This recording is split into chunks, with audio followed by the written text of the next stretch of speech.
لا أملك إلا نفسي وأخي فافرق بيننا وبين القوم الفاسقين. قال فإنها محرمة عليهم 40 سنة يتيهون في الأرض فلا تأس على القوم الفاسقين.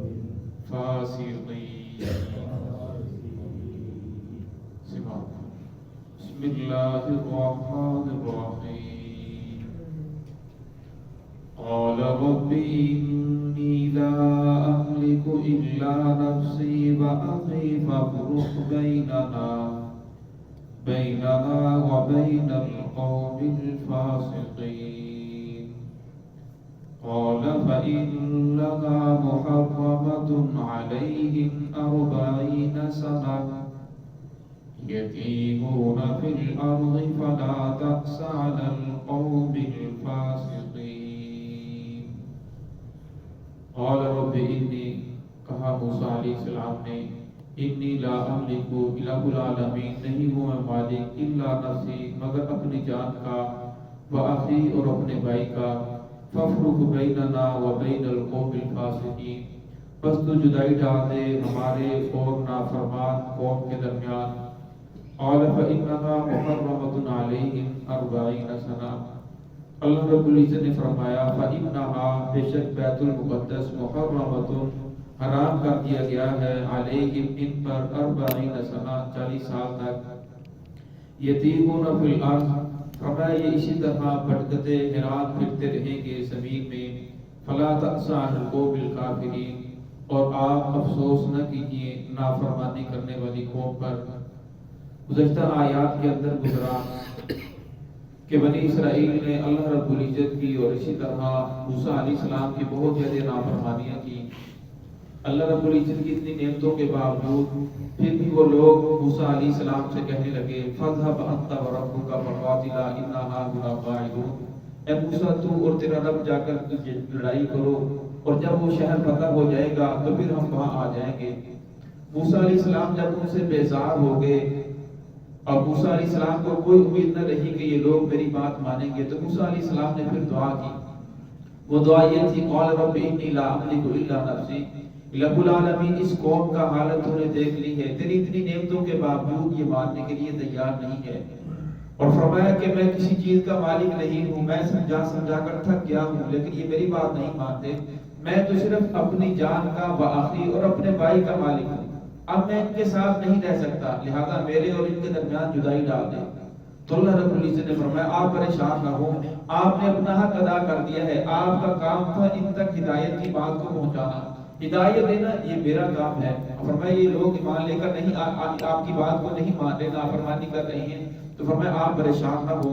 تو اللہ رب نے فرمایا فَإِنَّهَا مُحَرَّمَةٌ بے شک میں نے حرام کر دیا ہے علیہم ان پر 40 سنہ 40 سال تک بیت المقدس کے اندر داخل ہونا. اب وہ 40 سال اسی طرح بھٹکتے رہے. صبح ہوتی وہ چلنا شروع کرتے تو شام تک چلتے رہتے اور جب شام ہوتی تو پھر وہیں ہوتے. پوری رات چلتے پورا ہفتہ چلتے لیکن گھوم کر پھر اسی جگہ ہوتے. اور بات یہ تھی علماء فرماتے ہیں جو اس کی جو لمبائی ہے وہ 90 میل ہے اور اس کی چوڑائی جو ہے 27 میل ہے. اور فرمایا یہ مسلسل اسی طرح 40 سال تک اس کے اندر گھومتے رہے. یہ ان کو اللہ رب العزت نے بطور سزا مقرر کیے تھے کہ کیونکہ عموماً 30 سال کے بعد ایک نسل ختم ہو جاتی ہے اور نئی نسل آ جاتی ہے اور 40 سال کے بعد جو پہلے جو تھے بزرگ وہ ختم ہو گئے. جو نئی نسل آئی پھر ان لوگوں نے اس کے بعد موسیٰ علیہ السلام کا بھی انتقال ہو چکا تھا. حضرت ہارون علیہ السلام بھی دنیا سے تشریف لے گئے تھے تو پھر جو نئی نسل آئی ان کے اوپر حضرت یوشع بن نون علیہ السلام کو اللہ نے نبوت عطا فرمائی، انہوں نے محنت کی، پھر نئی نسل نے ان کے ساتھ مل کر جہاد کیا، تو جس کی وجہ سے بیت المقدس فتح ہوا۔ تو اللہ رب العزت نے ان کی اتنی نافرمانیوں کے باوجود دنیاوی ان کے اوپر کوئی پریشانی نہیں دی۔ آسمان سے اللہ رب العزت کی طرف سے بادل آ جاتا ہے، صبح کو جب دھوپ نکلتی تو 6 لاکھ سے اوپر ان کی تعداد تھی، تو بادل ان کے اوپر سایہ کرتے، من اور سلوہ اللہ رب العزت روزانہ ان کے اوپر آسمان سے اتارتے، اور پھر جو بچہ بڑا ہوتا تو کپڑے بھی بڑے ہوتے رہتے، نہ کپڑے گندے ہوتے، کپڑے بھی اسی طرح ساتھ ساتھ بڑے ہوتے رہتے۔ پانی پینے کے لیے جب پانی کی ضرورت ہوتی تو اللہ رب العزت نے موسیٰ علیہ السلام کو ایک پتھر عطا فرمایا تھا اور فرمایا اس کے اوپر آسا مارو، تو موسیٰ علیہ السلام نے اس کے اوپر آسا مارا، جس کی وجہ سے اس سے پانی کے 12 چشمے جاری ہو گئے۔ یہ 12 قبیلے تھے، جس کو پانی کی ضرورت ہوتی پتھر کے پاس جاتا، پانی جاری ہو جاتا، اور جب ضرورت ختم ہو جاتی تو پانی رک جاتا۔ اب جب سفر کرتے تو پتھر کو اٹھا کر ساتھ ساتھ چلتے، اور جہاں وہ رکتے قیام کرتے تو پتھر کو وہاں رکھ لیتے۔ تو فرمایا اتنی ان کے اوپر اللہ رب العزت کی مہربانیوں کے باوجود پھر بھی ان لوگوں نے نافرمانی کی۔ جب ان لوگوں نے نافرمانی کی تو اللہ رب العزت نے موسیٰ علیہ السلام سے فرمایا کہ آپ پریشان نہ ہو، فرمایا اب میرا اور ان کا معاملہ ہے، لہذا آپ نے اپنی جو بات تھی حق بات ان تک پہنچا دی۔ یتیہون فی الارض، فرمایا یہ زمین کے اندر بڑھتے رہیں گے، فلا تأسوا علی القوم الفاسقین، اور آپ افسوس نہ کریں نافرمانی کرنے والی قوم کی طرف۔ دوسری طرف محمد رسول اللہ صلی اللہ علیہ وسلم کے صحاب ہیں، آپ صلی اللہ علیہ وسلم جس وقت ہجرت کر کے مدینہ طیبہ تشریف لے گئے تو جو نصارہ تھے انہوں نے آپ صلی اللہ علیہ وسلم سے یہ عہد کیا تھا کہ اگر کوئی دشمن باہر سے مدینہ کے اوپر حملہ کرتا ہے تو ہم آپ کے ساتھ مل کر جہاد کریں گے، لیکن اگر باہر لڑنے کے لیے جانا ہوا، کسی اور جگہ آپ کہتے ہیں کہ وہاں جانا ہے، تو فرمایا پھر ہم مجبور نہیں ہوں گے، اگر چاہیں تو جائیں گے۔ آپ صلی اللہ علیہ وسلم فرمایا بالکل وعدہ ہو گیا، اور وعدہ ہونے کے باوجود پھر اس کے بعد آپ صلی اللہ علیہ وسلم جب مدینہ کے اندر پہنچے تو آپ صلی اللہ علیہ وسلم کو پتہ چلا کہ کفار مکہ مدینہ کے اوپر حملہ آور ہونے والے ہیں، تو آپ صلی اللہ علیہ وسلم نے صحابہ کرام کو بلایا، مسجد نبوی کے اندر صحابہ کرام کو جمع فرمایا، اور جمع فرمانے کے بعد ان سے مشورہ طلب کیا۔ آپ صلی اللہ علیہ وسلم فرمایا کہ میں بڑا پریشان ہوں، پریشان اس وجہ سے تھے کیونکہ بہت سارے صحابہ کرام ابھی مکہ کے اندر مقیم تھے، اور کچھ ایسے تھے جو حبشہ سے ابھی مدینہ طیبہ تشریف نہیں لائے تھے، تو مدینہ کے اندر جو مہاجرین کی تعداد بہت کم تھی اور باقی سارے نصارہ تھے۔ تو آپ صلی اللہ علیہ وسلم نے مشورہ طلب کیا کہ مکہ کے اندر تھے تو کفار نے ہمارے اوپر اتنے زیادہ ظلم ڈھائے، ہمیں وہاں سے رہنا مشکل کر دیا، تو ہم ہجرت کر کے یہاں آئے، اور جب یہاں پہنچے تو قرظ بن فاری یہ آیا اور آ کر بیت المال کے اونٹ چھین کر لے گیا، تو اب وہ لوگ ہمارے اوپر حملہ کرنے کے لیے آ رہے ہیں، لہذا ہمیں کیا کرنا چاہیے؟ تو صحابہ کرام میں سے انصارہ میں سے ابوبکر صدیق رضی اللہ عنہ سب سے پہلے کھڑے ہوئے اور فرمایا یا رسول اللہ آپ پریشان نہ ہو، ہم اپنی جان کی بازی لگا دیں گے لیکن کفار آپ تک نہیں پہنچ سکتے۔ حضرت عمر رضی اللہ عنہ کھڑے ہوئے، اسی طرح مقداد بن اسود رضی اللہ عنہ کھڑے ہوئے، پھر اس کے بعد نصارہ میں سے سعد بن معاذ رضی اللہ عنہ کھڑے ہوئے، فرمایا یا رسول اللہ ہم آپ کا ساتھ دیں گے، ہم یہ نہیں کہیں گے موسیٰ علیہ السلام کی قوم کی طرح فَاذْهَبْ أَنْتَ وَرَبُّكَ فَقَاتِلَا إِنَّا هَاهُنَا قَاعِدُونَ، کہ موسیٰ علیہ السلام کی قوم نے کہا تھا اے موسیٰ تو جا اور اپنے رب کو ساتھ لے جا، دونوں جا کے لڑتے رہو اور جب وہ فتح ہو جائے گا تو ہم آ جائیں گے، ہم بلکہ ہم ایسے نہیں کریں گے، بلکہ ہم تو آپ کے اوپر مکی بیٹھنا بھی دوبارہ نہیں کریں گے، ہم آپ کے ساتھ جہاد کریں گے یہاں تک کہ جان کی بازی ہار دیں۔ تب سعد بن معاذ رضی اللہ عنہ کھڑے ہوئے تو پھر آپ صلی اللہ علیہ وسلم کا چہرہ خوشی سے چمکنے لگا، پھر اسی طرح اور نصارہ کھڑے ہوتے رہے، ہر ایک نے اپنا اپنا اظہار محبت ظاہر کیا، اور پھر صحابہ کرام نے ایسا کر کے بھی دکھایا۔ جس وقت غزوہ احد ہوا تو آپ صلی اللہ علیہ وسلم اس وقت جو عارضی طور پر مسلمانوں کو شکست ہوئی تو آپ صلی اللہ علیہ وسلم ایک جگہ اکیلے رہ گئے، تو ایک عتبہ بن ابی وقاص وہ آگے بڑھا، اس نے رسول اللہ صلی اللہ علیہ وسلم کے چہرے انور پر پتھر مارا جس سے نعوذ باللہ محمد رسول اللہ صلی اللہ علیہ وسلم کا دندان مبارک شہید ہو گیا۔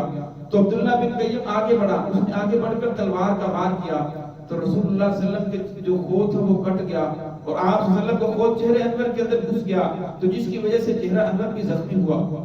تو ایک عورت نے دیکھا کہ وہ دوبارہ وار کرنے لگا ہے تو وہ فوراً آگے بڑھی، ام عمارہ رضی اللہ تعالیٰ عنہ، وہ آگے بڑھی اور آگے بڑھ کر اس کا وار اپنے کندھے کے اوپر لیا۔ پھر جس طرح صحابہ کرام کو پتہ چلا تو صحابہ کرام آگے بڑھے، تو اس جگہ کئی صحابہ کرام نے جہاں جامع شہادت نوش کیا، لیکن محمد رسول اللہ صلی اللہ علیہ وسلم کی حفاظت کی۔ تو صحابہ کرام نے دین کے لیے بہت بڑی قربانیاں دی ہیں. آج ہم تک تو ایسی قربانیاں نہیں آ رہی، ہمیں تو ایسی قربانیاں دینے کی ضرورت نہیں پیش آ رہی. تو ہم سے جو مطالبہ کیا جا رہا ہے وہ ہے 5 وقت کی نماز بندی کے ساتھ پڑھی جائے، اور محمد رسول اللہ صلی اللہ علیہ وسلم جو دین کو لے کر آئے اس کے اوپر خود بھی عمل کریں، اور پوری دنیا کے اندر سے نافذ کرنے کی انسان کو اس بات کی تلقین کی جا رہی ہے جہاں تک انسان کا بس چلے اس دین کو نافذ کرنے کے اندر وہ مدد کرے. دعائیں کہ اللہ رب العزت ہمیں محمد رسول اللہ صلی اللہ علیہ وسلم کے طریقوں کے مطابق زندگی گزارنے کی توفیق عطا فرمائے. بسم اللہ الرحمن الرحیم. الحمدللہ رب العالمین والعاقبۃ للمتقین. ربنا آتنا فی الدنیا حسنۃ وفی الآخرۃ حسنۃ وقنا عذاب النار. اللهم انت السلام ومنك السلام تبارك يا ذا الجلال والإكرام. لا إله إلا أنت سبحانك إني كنت من الظالمين. یا اللہ جو قرآن پاک پڑھا ہے اس کی برکت سے ہم سب کی بخش فرما. یا اللہ اس کی برکت سے تمام کے تمام مسلمانوں کی بخش فرما. یا اللہ امت مسلموں کی حال پر رحم فرما. یا اللہ امت محمدی کی مغفرت فرما. یا اللہ امت محمدی کی گناہوں سے درگزر فرما. یا اللہ جتنے مسلمان پریشان اتمان کی پریشانی ختم فرما. جو مقروض ہیں قرضوں سے خلاصی عطا فرما. جو بے اولاد ہیں ان کو نیک صالح دین اولاد سے فرما. یا اللہ جن کو تن اولاد دی ہیں اولاد کو عطا فرما بردار فرما. یا اللہ جن کے بچیاں بچے جوان ہیں جوڑ کے مناسب عطا فرما. یا اللہ اس مسجد کو آباد فرما. اہل ٹول کو 5 وقت کا برکت بازی بنا. یا اللہ جتنے مسلمان بیمار ہیں سب کو شفا کاملہ عاجلہ دائمہ مستمر عطا فرما. یا اللہ جتنے مسلمان دنیا سے رخصت ہو چکے ہیں سب کی مغفرت فرما. سب کو کروڑ رحمت نصیب فرما. یا اللہ جتنے بھائی بیٹھے ہیں دلوں کے اندر جو حاجات ہے سب کی حاجات کو اپنے غیب کی خزانوں سے پوری فرما. یا اللہ سب کے گھروں کے اندر کاروبار کے اندر خیر و برکت عطا فرما. اب اس کے اندر اتفاق اور اتحاد نصیب فرما. رسول اللہ صلی اللہ علیہ وسلم سے سچی محبت نصیب فرما. حضور صلی اللہ علیہ وسلم کی سنتوں کے ساتھ زندگی گزارنے کی توفیق عطا فرما. قیامت کے دن حضور صلی اللہ علیہ وسلم کی شفاعت نصیب فرما. الہ العالمین ہمیں دین کی صحیح سمجھ عطا فرما. صراط مستقیم پہ چلنے کی توفیق عطا فرما. یا اللہ فلسطین کے مظلوم مسلمانوں کی مدد نصرت فرما. یا اللہ مجاہدین کی کاروائیوں کے اندر برکت نصیب فرما. یا اللہ اسرائیل کے ظلم و بربریت کو ختم فرما. یا اللہ جہاں جہاں مسلمان مظلوم ہیں یا اللہ ان کی مدد نصرت فرما. صلی اللہ تعالی علی خیر خلقہ محمد